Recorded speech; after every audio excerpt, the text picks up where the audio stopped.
আওয়ামী পুনর্বাসন একটা প্রকল্প বিএনপি হাতে নিয়েছে। গতকালকেও যিনি তাঁতি লীগের সভাপতি ছিল, পরের দিন সে তাঁতি দলের সভাপতি হয়ে গেল। আমি আসলে আগের দু একটা বিষয় একটু ক্লারিফিকেশন করে নিই, তারপরে আপনি আমাকে যে বলেছেন যে বিচারের ক্ষেত্রে বিচারের কথাগুলো আমি বলবো, আমাকে একটু প্লিজ অ্যালাউ করবেন।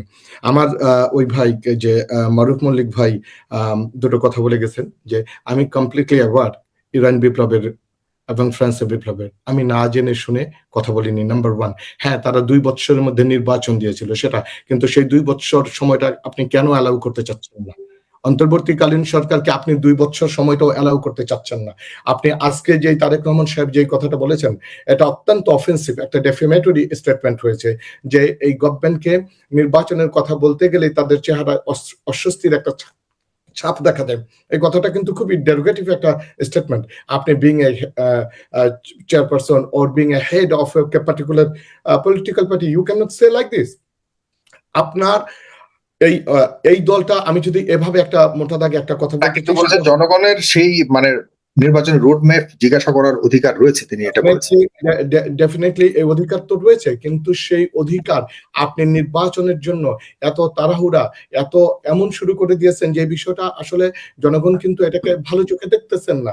জনগণ এই বড় বিএনপি অনেক বড় একটা দল, একটা বৃহৎ জনগোষ্ঠী রিপ্রেজেন্ট করে, পাশাপাশি তাদেরকে জনগণের ভাষাটা বুঝতে হবে। এই মুহূর্তে জনগণ কি চাচ্ছে, the pulse of the nation যদি তারা না বুঝতে পারে, তারা যদি ফেল করে, তাহলে কিন্তু আবারও বাংলাদেশের স্বাধীনতা সার্বভৌমত্ব হুমকির সম্মুখীন হবে। আমি আর একটা বিষয় একটু বলে নেই, তারপর আমি বিচারের বিষয়টা আসবো।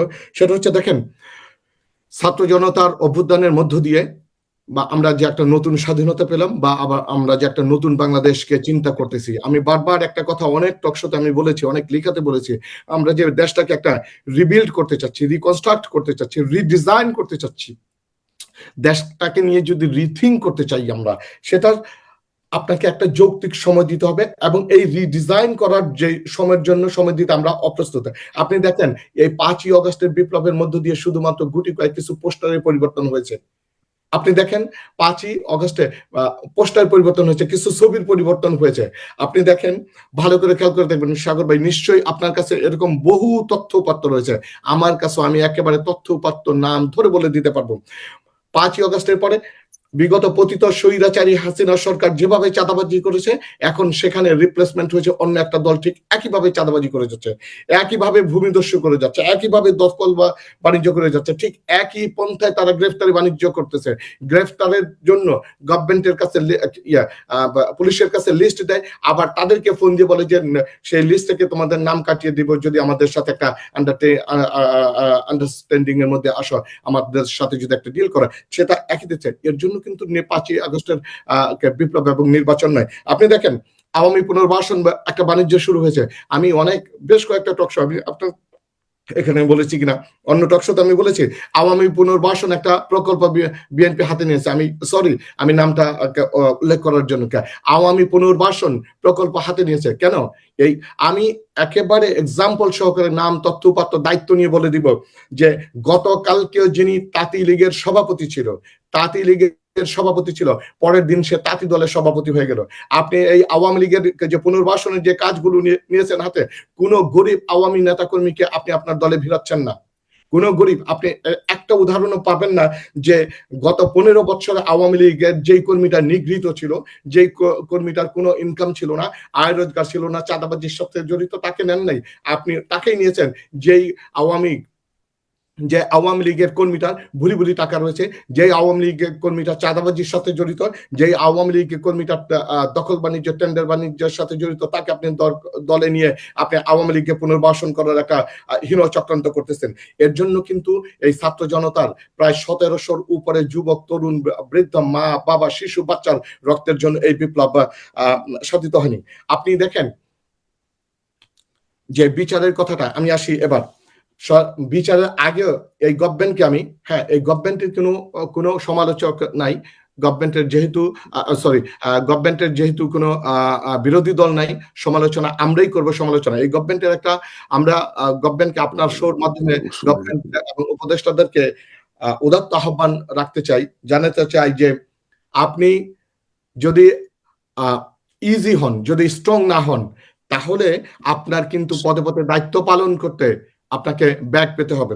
আপনি 2 দিন 4 দিন পর পরই হাসিনা ওখান থেকে একটা করে ভিডিও ক্লিপ দিচ্ছে, একটা করে ভয়েস রেকর্ড পাঠাচ্ছে, আর দেশে নতুন করে অশান্তি তৈরি হচ্ছে। এটাকে আপনাকে স্ট্রংলি হ্যান্ডেল করতে হবে এবং প্রয়োজনে ইন্ডিয়ান হাই কমিশনকে, পররাষ্ট্র মন্ত্রণালয়কে ডেকে প্রেসক্রিপশন দিতে হবে যে হাসিনা যাতে এ ধরনের কাজে ফার্দার না করে, এটা আপনাকে করতে হবে। আপনি যদি করতে না পারেন, সামনে আরো এ ধরনের বিষয়গুলো আসবে। এই গভর্নমেন্টকে কিন্তু স্মুথ ভাবে কাজ করতে দেওয়া হচ্ছে না, একের পর এক ঘটনা ঘটেই যাচ্ছে, অ্যানার্কিস্ট স্যাবোটাজ আসতেছে।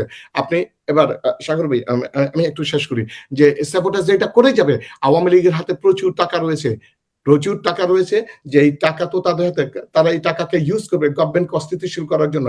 পাশাপাশি আমি মনে করি আওয়ামী দোসর এবং আওয়ামী লীগের জন্য যারা এই মুহূর্তে মায়া কান্না করতেছে, তারাও এই গভর্নমেন্টকে জনগণের কাছে অপ্রিয় করে তুলতে চায় এবং জনগণকে এবং সরকারকে, এই অন্তর্বর্তীকালীন সরকারকে জনগণ মুখোমুখি দাঁড় করাতে চায়।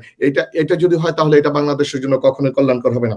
এবার আসি, এই গভর্নমেন্ট বিগত পতিত প্লিজ, হ্যাঁ জি 2 মিনিটে শেষ করবো, যে বড় বড় বেশ কিছু হত্যাকাণ্ড ঘটেছে, বিডিআর হত্যাকাণ্ড ঘটেছে, সাইদি সাহেবের রায়কে কেন্দ্র করে প্রায় একদিনে 150 জন লোককে গুলি করে হত্যা করা হয়েছে। হেফাজতের 5ই আগস্টের যে হত্যাকাণ্ড, আমরা দেখলাম 24-এর যে হত্যাকাণ্ড, এই প্রত্যেকটা হত্যাকাণ্ডের বিচার হতেই হবে অ্যাট এনি কস্ট।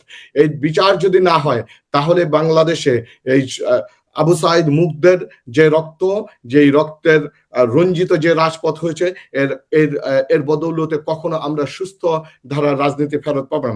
এর মধ্যে ইতিমধ্যে আপনারা নিশ্চয়ই ওয়াকিবহাল যে ট্রাইব্যুনাল কাজ শুরু করেছে, তারা ওয়ারেন্ট সমন জারি করেছে ইতিমধ্যে, তারা চেষ্টা করতেছে।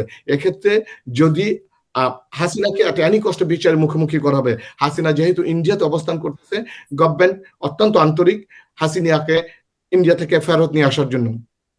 যদি ফেরত নিয়ে আসার জন্য আপনারা নিশ্চয়ই একটা প্রত্যাপন চুক্তির কথা মনে আছে, যে 2013 সালে হাসিনা একটা প্রত্যাপন চুক্তি করেছিল এবং উলফান্নতা অনুপ চেটিয়াকে যদি আনার সুযোগ আছে, আমরা অন্যদিকে না গিয়ে এখানে একটু শেষ করতে হবে। জি, আমরা যে এই চুক্তির মাধ্যমে হাসিনাকে ফেরত নিয়ে আসার একটা যথেষ্ট সুযোগ রয়েছে অ্যাট এনি কস্ট। দেখেন, বাংলাদেশের জনগণ কিন্তু চায় হাসিনার বিচার, বাংলাদেশের জনগণ চায় আওয়ামী লীগের বিচার। পাশাপাশি বাংলাদেশের জনগণ অত্যন্ত আস্থাহীনতার মধ্যে এবং কনফিউশনের মধ্যে পড়ে যাচ্ছে। একটা বড় বৃহৎ দলের আচরণে এক স্বৈরাচারকে আমরা পতন ঘটিয়েছি। যদি আমরা যৌক্তিক সময়ের মাধ্যমে যদি কনস্ট্রাকটিভ রিফর্ম এবং রিফরমেশন না করতে পারি, তাহলে নতুন করে আরেক ফেসিবাদের জন্ম নিতে পারে।